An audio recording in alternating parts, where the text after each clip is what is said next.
बिस्मिल्लाहिर्रहमानिर्रहीम। अस्सलाम वालेकुम। कैसे हैं आप लोग? अल्लाह का शुक्र है मैं भी बहुत ठीक ठाक हूँ और उम्मीद है आप सब भी खैरियत से होंगे। तो चलिए आज मैं आपको किचन में एक ऐसी चीज़ बताने वाली हूँ जो कि बहुत ज़रूरी होती है और बेसिक है, और इसके लिए ज़रूरी है कि आप वीडियो स्टार्ट से लास्ट तक ज़रूर देखें और उसको फॉलो करें।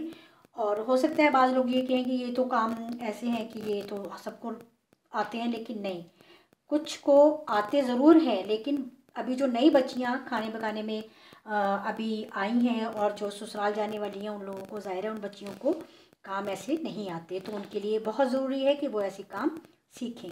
तो अब हम सिखाने जा रहे हैं क्या सरसों का साग सर्दियों में बहुत शौक़ से पकाया जाता है और खाया जाता है, और उसके साथ हम बाथू भी डालते हैं।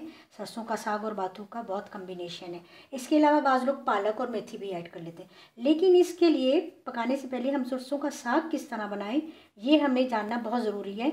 जैसे कि पालक हम लोग इस तरह से लेते हैं या पत्ते तोड़कर ले लेते हैं और इसको इस तरह से रखकर और हम इसको काट लेते हैं, लेकिन नहीं, ये इस तरह से छुरी से हम इसको ऐसे नहीं काट सकते, बल्कि हमें क्या करना है, इसको हम सरसों का साग और गंदलों का साग भी कहते हैं। ये गंदल जो है ना, इसको हमने इस तरह से इसके ऊपर से, ये देखिए, ये सारा हमने जो इसके ऊपर ये छिलके से हैं, ये सारे हमने इस तरह से ये उतारने हैं, ये सारे हमने उतारने हैं। ये देखिए, अगर हम ये नहीं उतारेंगे और इसको इसी तरह से पका लेंगे तो फिर ये कभी भी साग अच्छा नहीं बनेगा और ये कभी भी घुटेगा नहीं, क्योंकि ये घोटवा साग होता है, उसको घोटते हैं।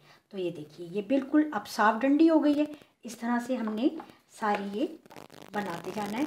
अब ये बाज़ डंडियाँ तो मोटी होती हैं, बाज़ डंडियाँ होती हैं बहुत बारीक भी, लेकिन उसके ऊपर से भी ये देखिए, ये इस तरह से सारा ये इस तरह से हमने उतारना है।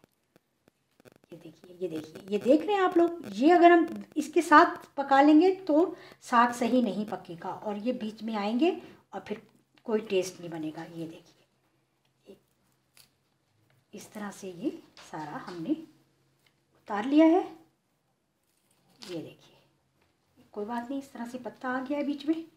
ये इस तरह से हमने सारा साग जो है वो बनाना है। ये देखिए, बाज़ डंडियाँ इतनी मोटी होती हैं कि ये बहुत आराम से उतर जाता है, लेकिन बाज़ पे से आराम से नहीं उतरता। तो ये देखिए,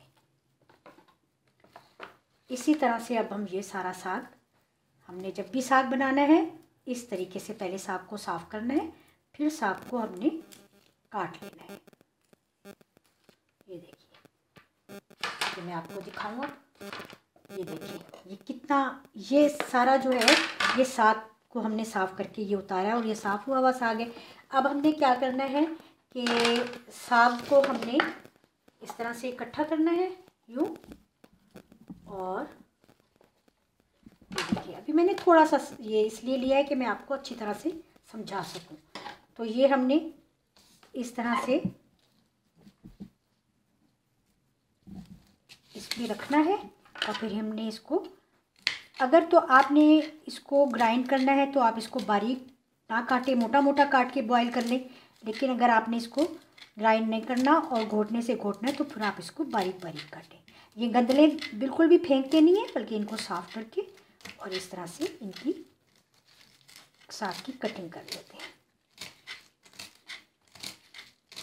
ये देखिए,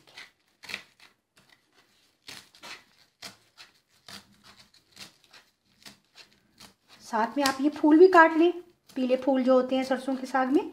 ये हो गया इस तरह, ये हमने काट कर इसमें डाल दिया। अब हमने क्या करना है, हमने बनाना है बाथू। तो बाथू के लिए आपने क्या करना है, इस तरह से तोड़ना है, और बाथू के लिए आपने ये मोटी डंडियाँ बिल्कुल नहीं डालनी, ये आप इसके पत्ते तोड़कर इस तरह से डाल लें। ये तो बस फिर ये हो गया तरीका साग को बनाने का। फिर आप इसको काट कर धोइए अच्छी तरह से 2-3 पानी से, और मट्टी बिल्कुल साफ़ कीजिए, बिल्कुल साग में किरकिराहट ना आए और अच्छा सा साग बने। तो ये देखिए, ये अब हमने साग और बाथू बनाने का आपको तरीका बताया है। आप इसको फॉलो कीजिए और ज़रूर शेयर कीजिए सबके साथ, और वीडियो को लाइक कीजिए और सब्सक्राइब करना नहीं भूलिए। इंशाल्लाह इसी तरह की बहुत अच्छी सी रेसिपी लेकर मैं फिर हाज़िर होंगी। अल्लाह हाफ़िज़।